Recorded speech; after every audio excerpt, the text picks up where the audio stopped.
Une rumeur troublante se répand dans un village isolé. Apparemment, un démon à tête d'escargot a pénétré dans une maison et a transformé les lieux en bains de sang. Dans un monde où les démons mangent les humains comme des collations, ce n'est malheureusement rien de nouveau. Ce qui rend l'histoire complètement folle, c'est ce qui se passe quelques jours plus tard.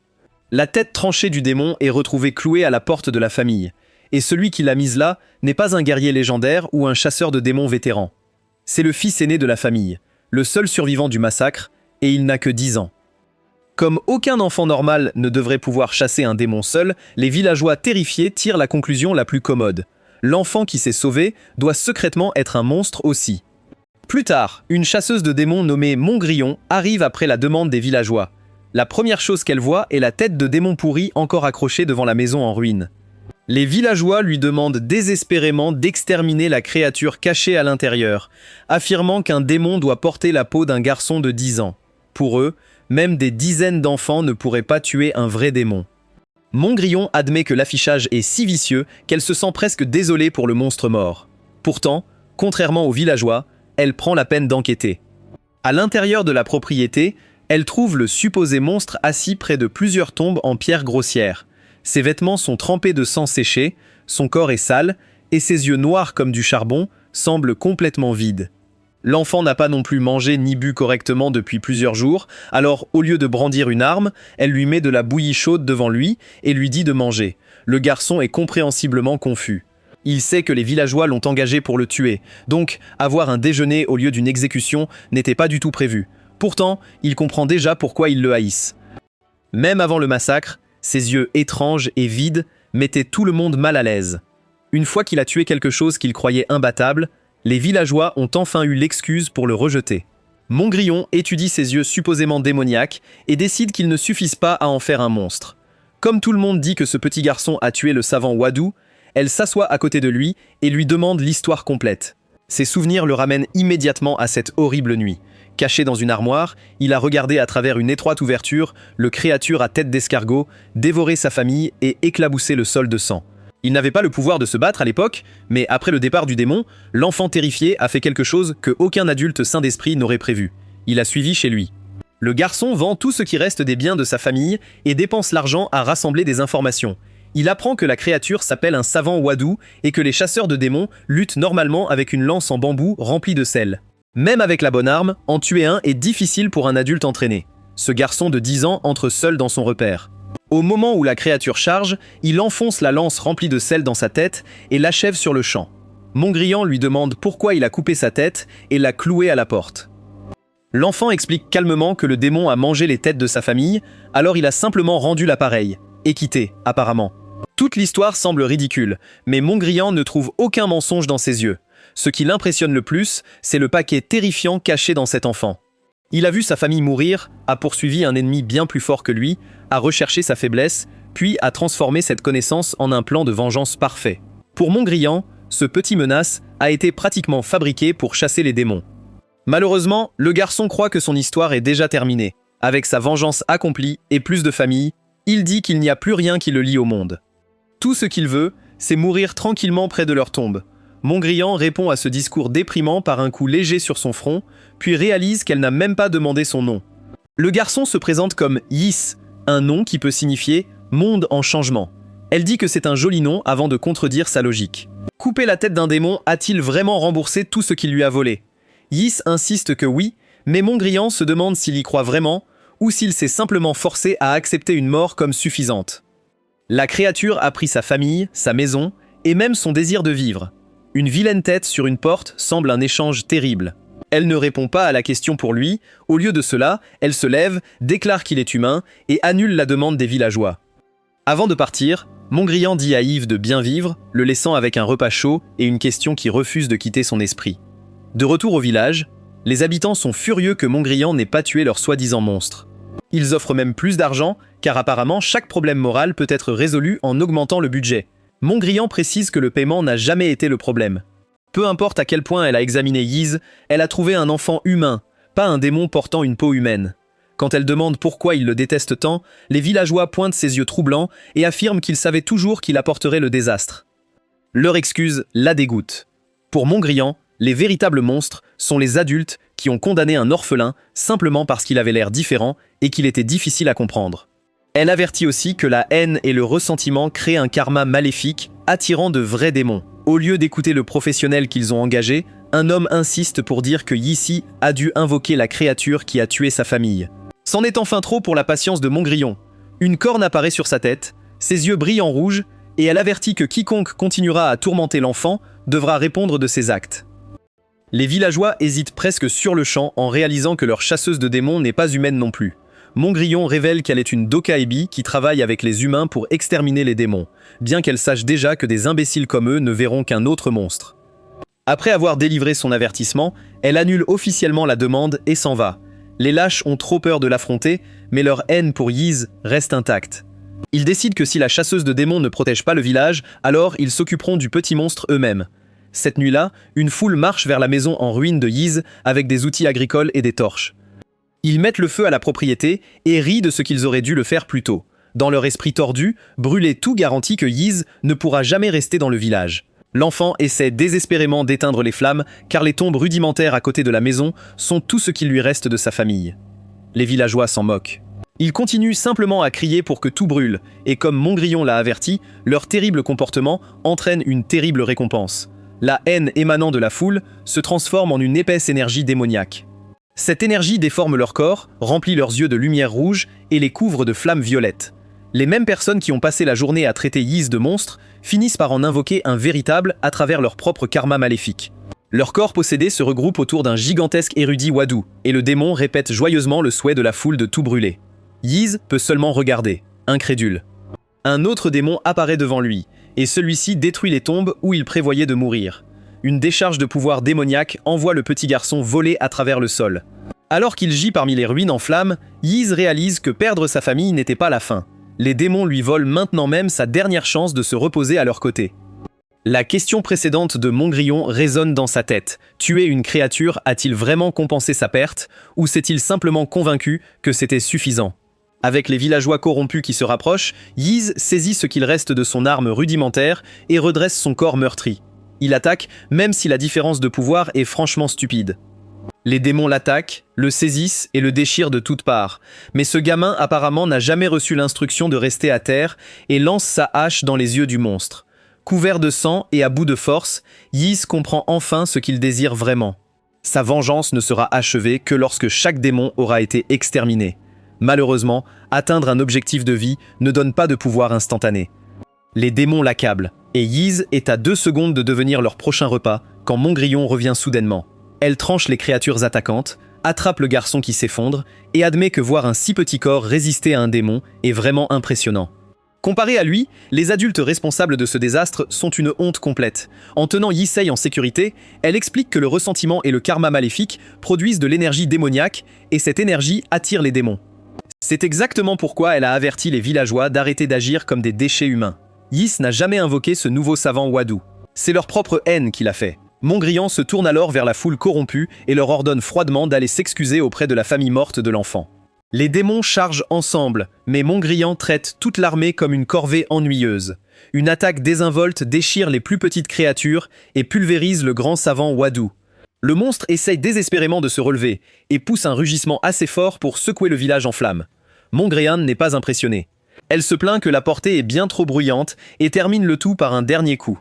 Une tempête de pouvoir découpe la créature en morceaux et lorsque les flammes commencent à se calmer, chaque démon de la foule a été exterminé.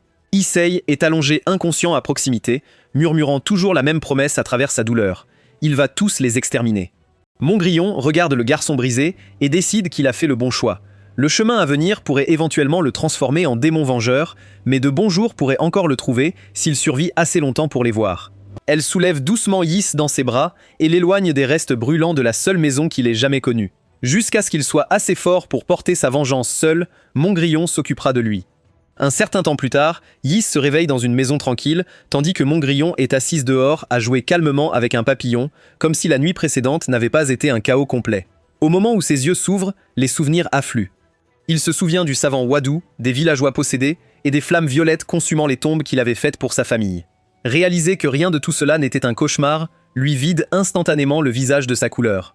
Puis Yiz remarque quelque chose d'étrange. Il a été brûlé, battu et presque déchiqueté, Pourtant, chaque blessure a disparu, sans laisser la moindre cicatrice.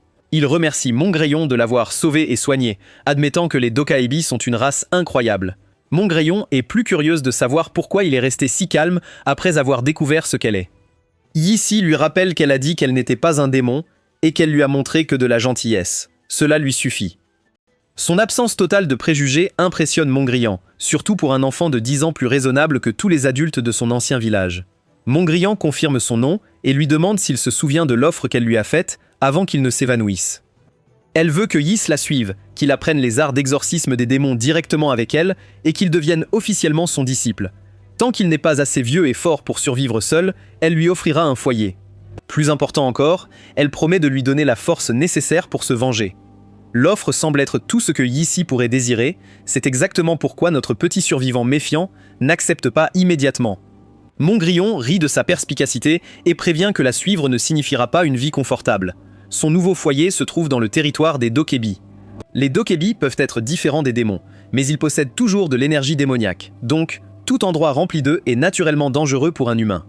Pour aggraver les choses, Montgrillon affirme que son enseignement est si brutal que chaque jour semblera être un enfer. Plutôt que de l'effrayer, le mot « enfer » attire l'attention de Yissi. Cela lui plaît. Après tout, un entraînement doux et confortable ne l'aidera pas à exterminer tous les démons vivants. Il accepte Montgrillon comme sa maîtresse et promet de la suivre où qu'elle aille. Montgrillon admet qu'elle a seulement voulu rendre la situation terrifiante pour l'effrayer un peu. Malheureusement pour elle, ce gamin est déjà entré seul dans un repère de démons, donc les menaces habituelles ont perdu la plupart de leur pouvoir. Puisque sa décision est finale, elle lui place un autre repas devant lui et lui ordonne de récupérer avant de partir. Elle lui fait aussi finir chaque bouchée. Apparemment, l'examen d'entrée pour la chasse aux démons commence par débarrasser la table. Il mange sans se plaindre, et une fois son corps rétabli, ils quittent le monde humain et commencent leur voyage vers le village d'Okaebi. Plus ils s'enfoncent dans les montagnes, plus la forêt devient inquiétante. Les arbres se tordent en formes étranges, l'air devient lourd, et l'énergie démoniaque remplit toute la zone.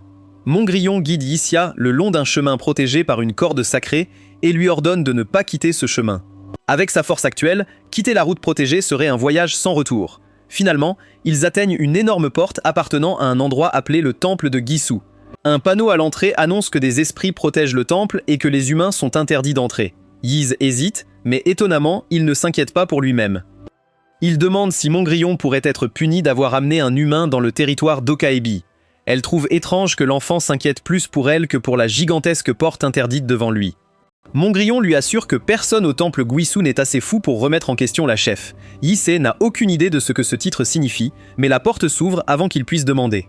De l'autre côté, se trouve un établissement à couper le souffle, qui n'a rien à voir avec la forêt hostile qu'ils ont traversée. Le temple Gisu est rempli de magnifiques bâtiments, d'eau claire, d'arbres colorés et de nombreux dokebi vivant paisiblement ensemble. Yissei a du mal à croire ce qu'il voit, tandis que les habitants n'en reviennent pas qu'un enfant humain ait franchi leur entrée interdite. Certains se plaignent immédiatement de l'intrusion, mais la foule se tait dès que Montgrillon prend la parole.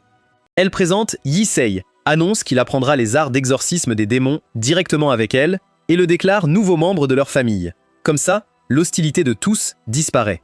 Quiconque amené par la chef est le bienvenu, et apparemment, c'est la fin de la discussion. Yissei comprend enfin que Montgrillon n'est pas une chasseuse de démons ordinaire. Elle est la leader incontestée du temple Gisu, et une seule phrase de sa part suffit à faire adopter un humain interdit par tout un village. Après cet accueil étonnamment pacifique, Montgrillon annonce qu'il est temps pour la partie la plus importante de la chasse aux démons. Yiz s'attend à une technique secrète, un essai mortel, ou au moins une épée. Au lieu de cela, elle le place devant une table recouverte de nourriture et ordonne au cuisinier d'apporter encore plus de viande. Ici, ne comprend pas comment un festin assez grand pour nourrir une armée a quoi que ce soit à voir avec l'exorcisme des démons.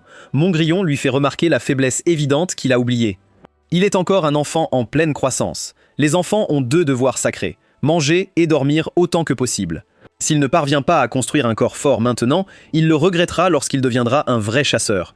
L'explication fait tout de suite sens pour Yissei. Dans son esprit, c'est simplement la première étape pour créer le corps parfait pour tuer des démons. Alors notre garçon attaque la nourriture avec la même détermination qu'il a utilisée contre le savant Wadu.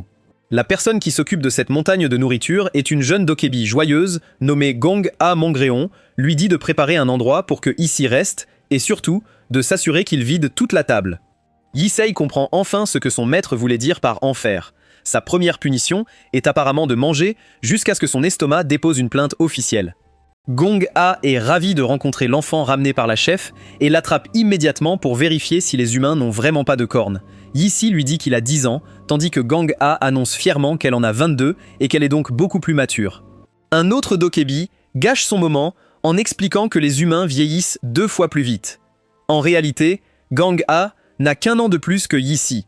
Elle refuse de laisser les maths ruiner son autorité et se déclare fièrement sa nouvelle grande sœur. Une fois Yi-Si survivant au festin, Gong-A le guide dans le village, luttant avec son ventre trop plein. Elle lui assure que les jeunes digèrent vite, ce qui est facile à dire quand ce n'est pas son ventre qui se bat pour sa vie. Gong-A parle alors de sa chance d'avoir un entraînement personnel avec le chef. Tous les autres jeunes dokebi seront jaloux. Quand Yi-Si demande si Mongrillon est vraiment si incroyable, Gong-A est choqué qu'il ait accepté de suivre la femme sans connaître sa réputation. Elle explique que Mongrillon est une légende vivante qui chasse les démons depuis plus de 300 ans. Elle est probablement plus forte que tous les dokebi et le temple de Guisu réunis. Yi-Sei comprend soudainement le maître qu'il a choisi. Les dokebi ressemblent aux humains, mais leur espérance de vie et leur force sont sur une échelle totalement différente. Pourtant, Mongrillon et Gong-A ne ressemblent pas aux monstres que Yi-Si a appris à craindre. Gong-A imagine avec excitation le célèbre chasseur de démons qu'il va devenir, et lui fait promettre de ne pas oublier sa grande sœur.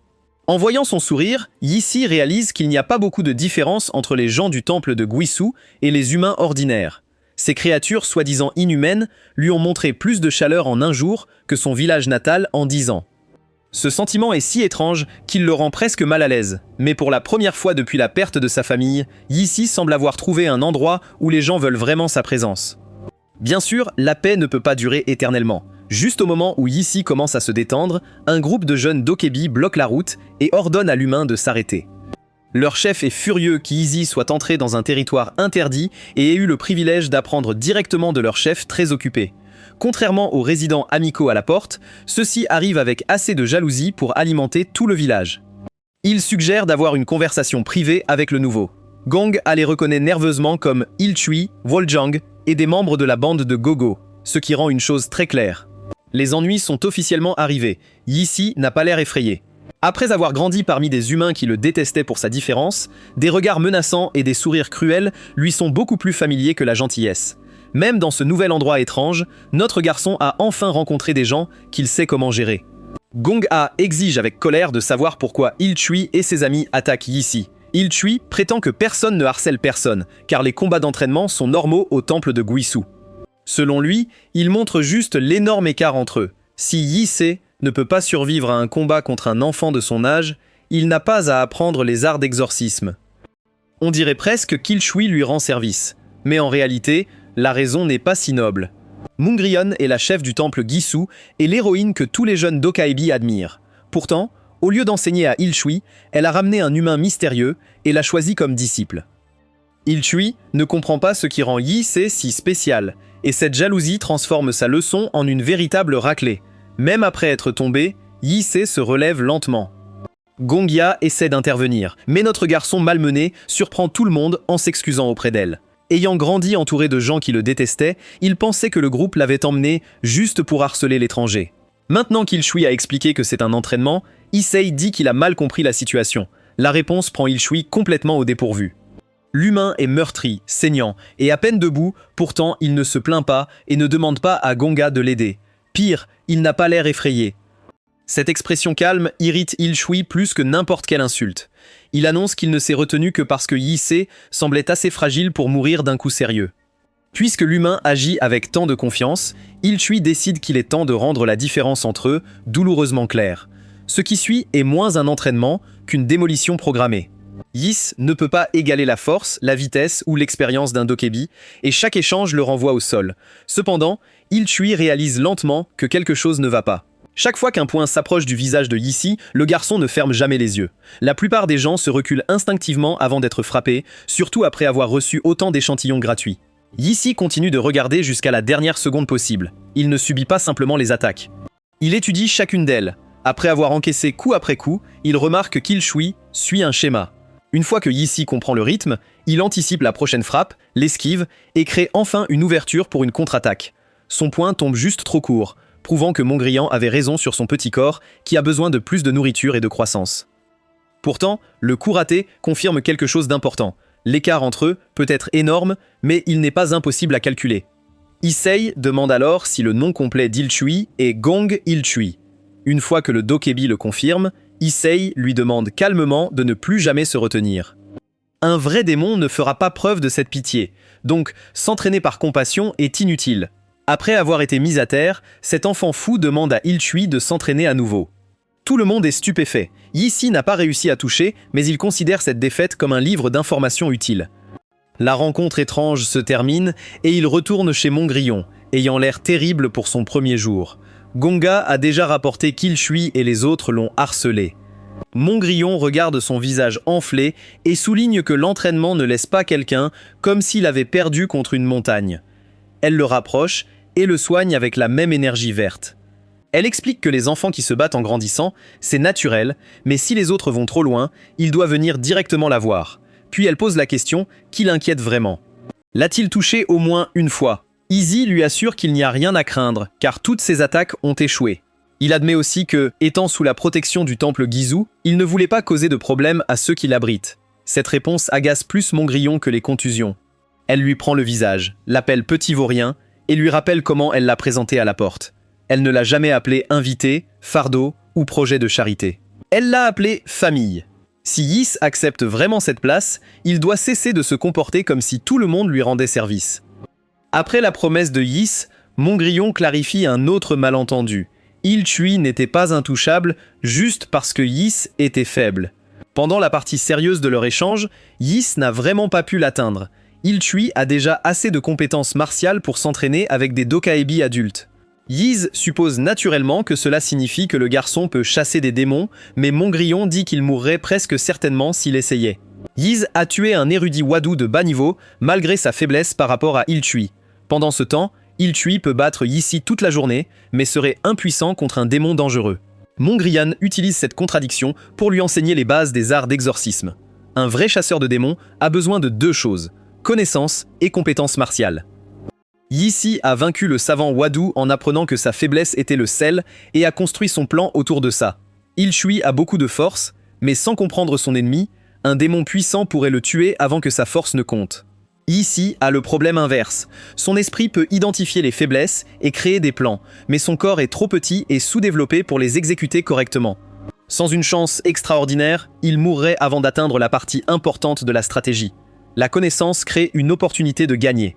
La prouesse martiale permet aux chasseurs de la saisir. Seule une personne qui développe les deux est qualifiée pour continuer à apprendre les arts d'exorcisme des démons. Une fois la leçon comprise, Montgrian donne à Issei ses premières missions officielles. Une semaine plus tard, Gonga le trouve enseveli sous une montagne absurde de livres. Depuis qu'il a reçu les instructions de Montgrian, Yiz n'a presque rien fait d'autre que lire et s'entraîner. Gonga lui demande s'il s'ennuie et propose de jouer avec lui en tant que grande sœur.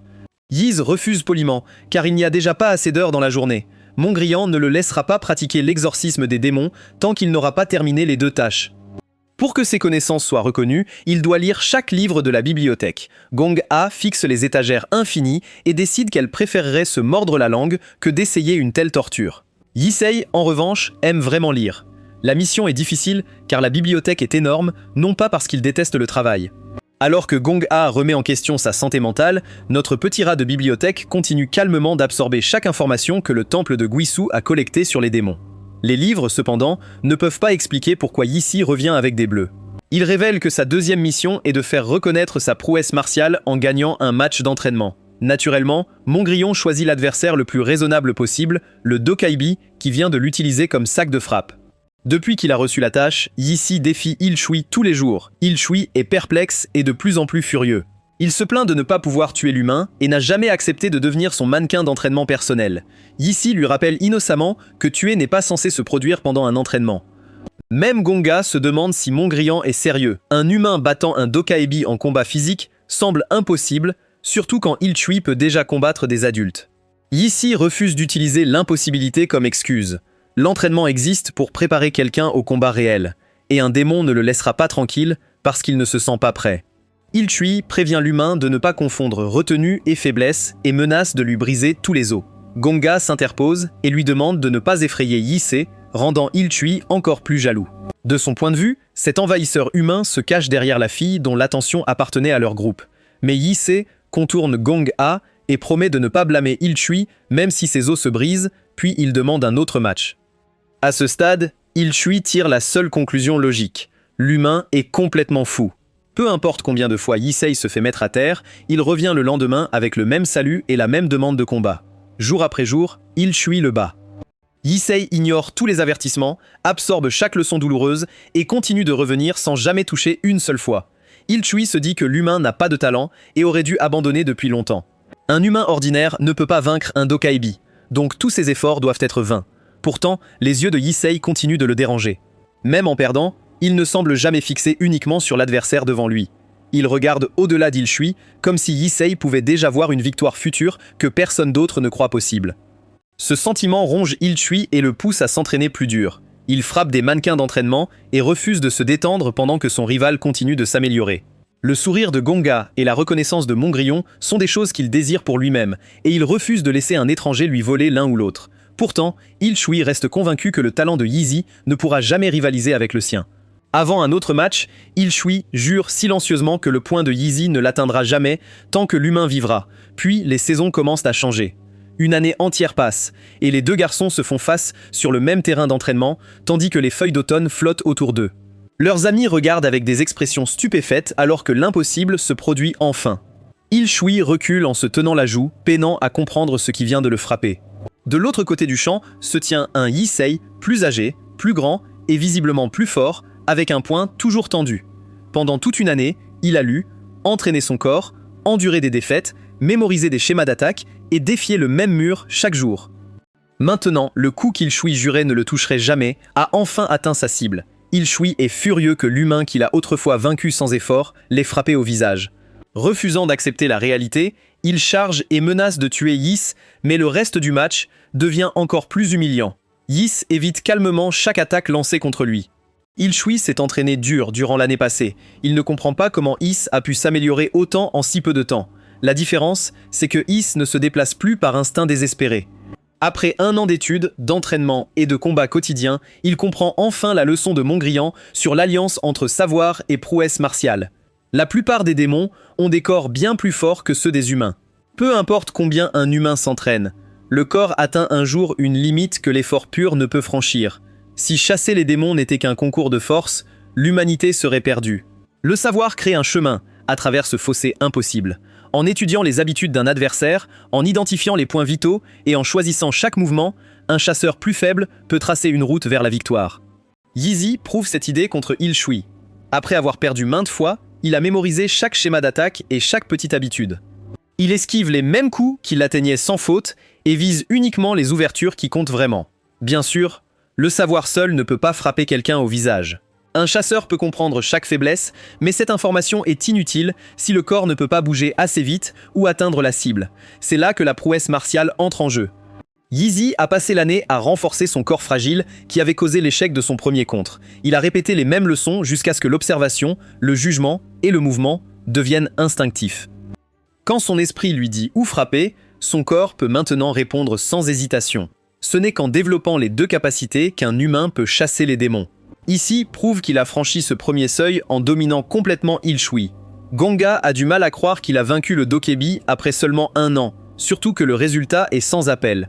Ilchui termine le match à plat sur le dos, tandis que Yisi reste debout au-dessus de lui. Ensuite, Gong-A suit Yisi à travers le temple de Gisu en expliquant à voix haute à quel point il est devenu incroyable. Yisi fait remarquer sèchement qu'elle est la véritable incroyable, car elle parle sans faire de pause. Leur promenade paisible se termine lorsqu'ils aperçoivent Mongrillon se préparant à partir avec un grand groupe de Dokaibi armés. Yisi demande où ils vont, et Mongrillon réalise qu'elle n'a jamais expliqué l'une de ses responsabilités en tant que chef. Pour protéger l'alliance du temple de Gisu avec le monde humain, elle mène une chasse régulière aux démons chaque année. En aidant les humains victimes d'attaques de démons, les Dokaibi prouvent que leur race peut être digne de confiance. Yaes comprend enfin pourquoi Mongrillon est arrivé dans son village la nuit de l'incident du savant Wadu. Le sauver ne faisait pas partie d'un voyage aléatoire. Elle l'a découvert lors de la mission d'extermination de l'année précédente. Avant de partir, Mongrillon demande à Yis s'il a progressé dans ses missions. À la surprise générale, Ilchui l'entoure soudainement de son bras et annonce lui-même le résultat. Il admet que Yis l'a battu en combat, le trouve impressionnant et promet de s'entraîner plus dur pour gagner la prochaine fois. Yis est presque plus choqué par cette amitié que par la victoire. Ilchui utilise même son nom au lieu de l'appeler humain, ce qui rend cette affection soudaine très suspecte. Montgrillon, cependant, est ravie. Elle craignait que les deux garçons ne s'entendent jamais, et elle félicite Ilchui d'avoir mûri en reconnaissant son petit frère. Ilchui accepte le compliment avec un sourire fier, tandis que Gonga réalise que gagner le respect de son rival était peut-être la vraie récompense de la mission de Montgrillon. La réconciliation révèle aussi que Yisi n'a pas passé toute l'année seul avec des livres. Gogol dit avec joie qu'il est content qu'Ilchui réalise enfin quel bon garçon est Yisi. Ilchui demande immédiatement quand ces deux-là sont devenus amis et Gogol admet tranquillement que cela s'est passé il y a plus de 6 mois. Il a juste fait semblant qu'ils n'étaient pas proches quand Ilchui était là, car leur grand frère semblait détester l'humain. Ilchui accuse Issei d'avoir séduit le pur Gogo, puis l'invite soudain à venir jouer avec le groupe. Gong-A se porte instantanément volontaire, mais Ilchui annonce que la journée est réservée aux frères et que les filles sont interdites. Quand elle demande qui a inventé une règle aussi stupide, il révèle fièrement que c'est lui, juste parce qu'il en avait envie. Gong répond à cette absurdité par un coup de poing, mais derrière la comédie, une pensée trouble Yisi. Ilchui vient de l'appeler frère. Malheureusement, la version d'Ilchui du jeu semble être un délit.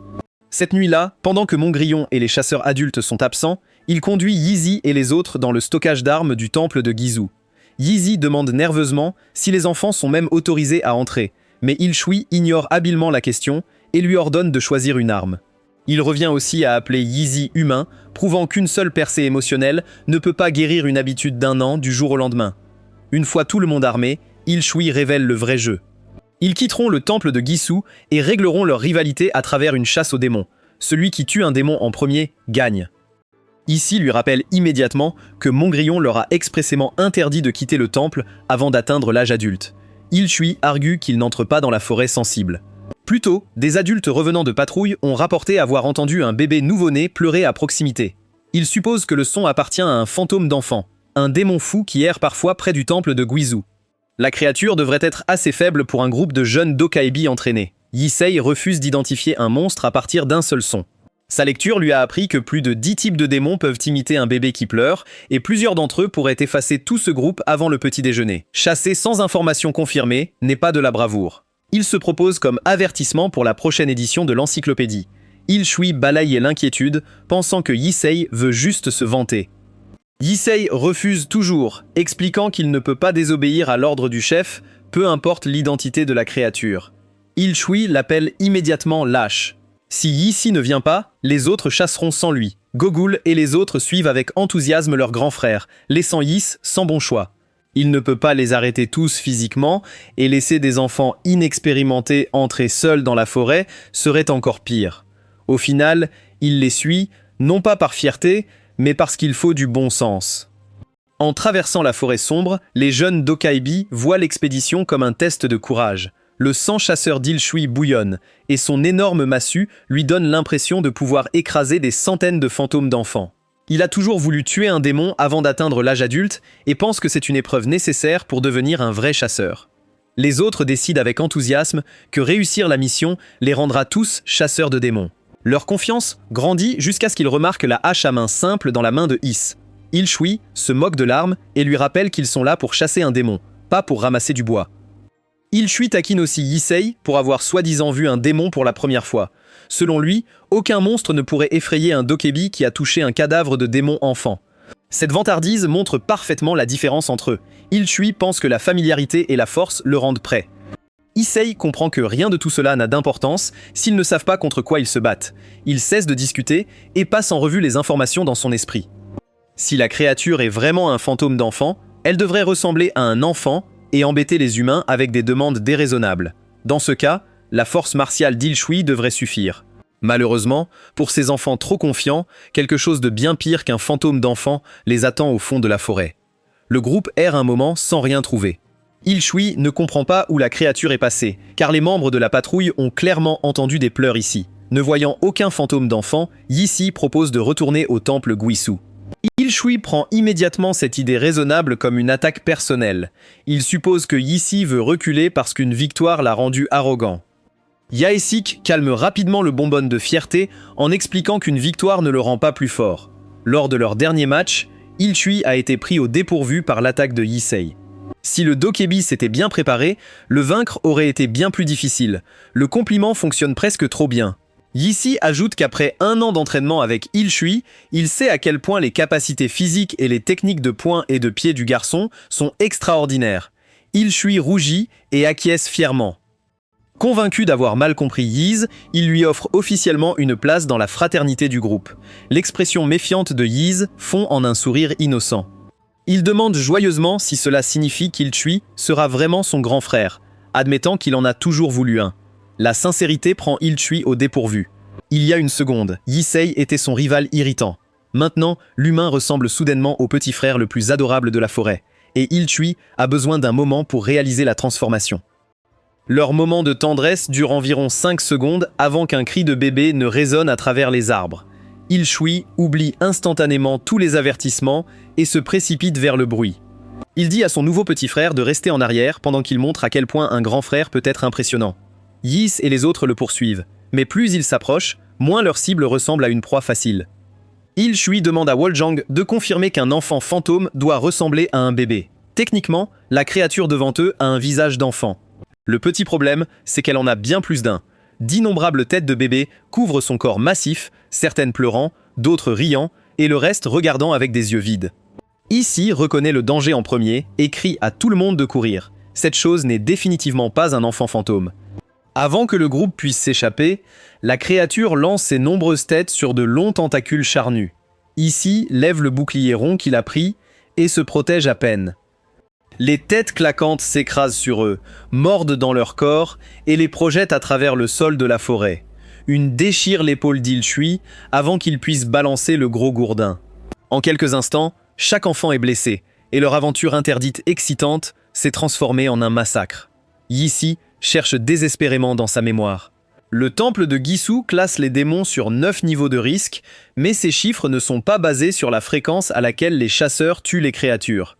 Les niveaux 9 à 7 sont considérés comme de faibles grades. Un chasseur de démons débutant a environ 90% de chances de survivre à une créature de niveau 9. Mais dès qu'un démon atteint le niveau 6, il entre dans la catégorie intermédiaire et le taux de survie chute. Un débutant face à un démon de niveau 6 a seulement 20% de chances de revenir vivant. La créature qui les attaque est un monstre de niveau 6, connu sous le nom de démon dragon hurlant. Même les chasseurs de démons reconnus survivent seulement 2 fois sur 10. Yis et ses compagnons ne sont pas des chasseurs reconnus. Ce sont des enfants blessés qui se sont faufilés hors de la protection du temple Guisu parce qu'Ilchui a entendu un bébé pleurer. Leurs véritables chances sont probablement trop déprimantes à calculer. La bête avance, tandis que Yisei fait face au danger qu'il leur avait décrit. Ce son n'appartenait pas à un fantôme d'enfant. À moins qu'il ne trouve immédiatement la meilleure réponse, tout le groupe mourra avant que Mongrillon ne réalise qu'ils sont partis.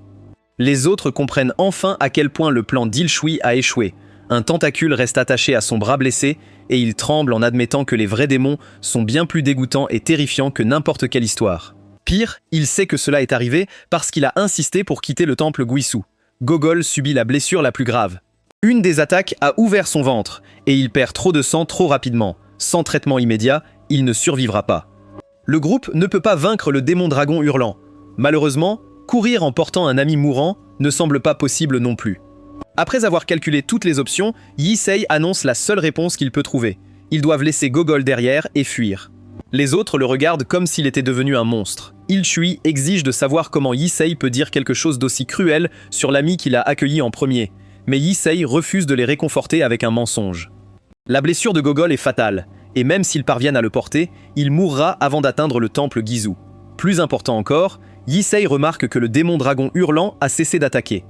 La créature pourrait les finir tous quand elle le voudrait. Si elle attend patiemment, c'est qu'elle veut quelque chose de plus qu'un simple repas. Selon l'encyclopédie des démons, les démons dragons hurlants trouvent leur proie remplie d'émotions négatives particulièrement délicieuses. Le monstre a créé un choix conçu pour produire le maximum de désespoir. Les enfants peuvent abandonner leur ami, laissant Gogol se sentir trahi, tandis que les survivants se noient dans la culpabilité, ou ils peuvent rester ensemble et mourir de terreur. Chaque option donne aux démons exactement les émotions qu'ils désirent.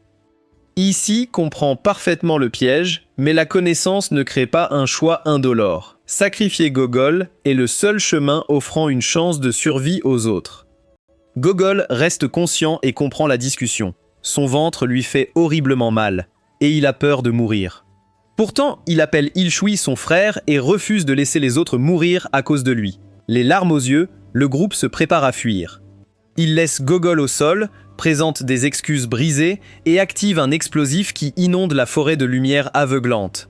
L'éclair cache brièvement leurs mouvements au démon dragon hurlant. Ilchui court malgré ses blessures, criant pour Gogol et promettant silencieusement de faire payer le monstre. Quand Gogol réalise que tout le monde est parti, il s'oblige à accepter leur choix. C'est mieux que de laisser ses amis mourir à ses côtés. Ses dernières pensées ne contiennent aucune haine envers eux.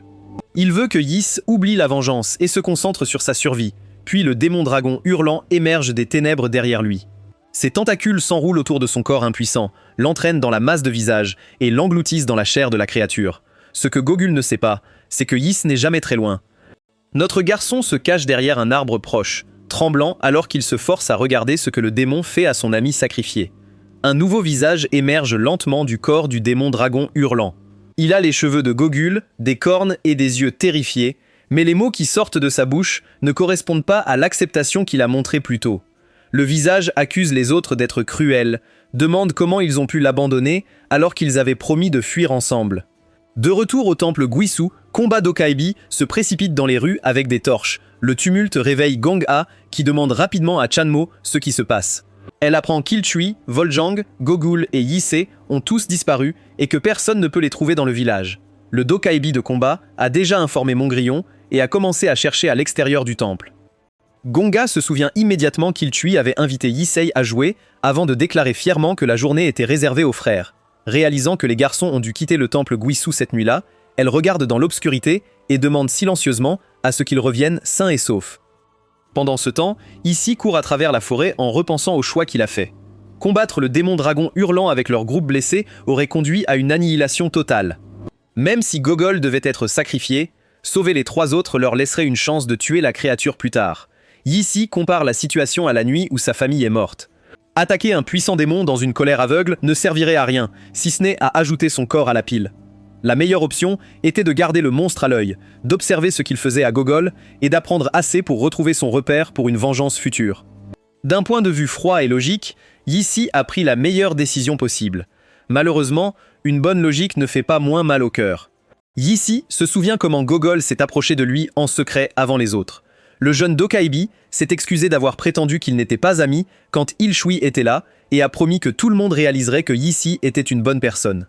Gogol est devenu l'un de ses premiers vrais amis au temple de Guisu. Pourtant, Yissi l'a délibérément laissé derrière pour mourir. Cette décision le fait se détester. Pourtant, il refuse de laisser cette culpabilité effacer sa raison. Au lieu de cela, il dirige toute sa haine vers la véritable cause. Pour Yissi, cette souffrance existe parce que les démons existent. La mort de Gogol ne diminue pas son vœu de les exterminer. Cela rend ce vœu encore plus fort. Ses pensées sont interrompues lorsqu'un énorme agent de patrouille le trouve dans la forêt. Le Dokebi se présente comme Gwaicheon, un spécialiste du combat chargé d'éliminer les démons qui apparaissent près du temple de Gisu. Il gronde immédiatement Yisei pour le chaos causé par les enfants et avertit que Mongraillon va les punir sévèrement à son retour. La leçon s'arrête dès qu'il demande où sont les autres. Yissi rapporte qu'ils ont rencontré un démon dragon hurlant, se sont séparés d'Ilchui et Wuljang pendant la fuite et ont vu Gogol se faire dévorer. Lorsque Gwaicheon demande à quoi ressemble la bête, Yissi décrit une créature en forme de cheval couverte de visages innombrables. Gwaicheon se précipite immédiatement vers le danger et ordonne à Yissi de retourner seul au temple. Cette réaction fait soupçonner à Yissi que l'agent de patrouille ne reconnaît pas vraiment le nom de démon dragon hurlant. Il avertit Gwaicheon que la créature est une menace de niveau intermédiaire et recommande d'attendre du soutien. Gwaicheon balaye l'inquiétude et annonce fièrement qu'il fait partie des 5 Dokaibi les plus forts physiquement. En d'autres termes, l'homme a entendu que le taux de survie était de 20% et a décidé que ses muscles étaient d'excellentes mathématiques. Yisei refuse toujours de partir. Il se souvient de l'endroit de l'attaque et retrouver Ilchui et Wuljang compte plus que de se protéger. Gishun lui permet à contre-cœur de le suivre, mais lui ordonne de courir dès qu'il voit la créature. Ailleurs, Ilchui et Wuljang ont mis une distance considérable entre eux et le premier champ de bataille. Ilchui espère qu'ils ont couru assez loin pour échapper au démon dragon hurlant, mais Wuljang ne peut pas accepter qu'ils soient peut-être les seuls survivants. Gogol est presque certainement mort, et cette pensée déchire les deux frères. Ilchui insiste sur le fait qu'ils auraient pu le sauver si tout le monde était resté et avait combattu ensemble. Plutôt que d'affronter sa propre décision imprudente, il blâme Yise pour les avoir confus avec ses avertissements et avoir convaincu le groupe de fuir. Woljang essaye de lui rappeler que sans Yise, aucun d'eux n'aurait survécu aux premières attaques. Ilchui refuse d'écouter. S'échapper lui semble honteux, tant en tant que futur chasseur de démons qu'en tant que frère juré de Gogol. Dans son chagrin, mourir aux côtés de Gogol semble maintenant plus honorable que de vivre après l'avoir abandonné.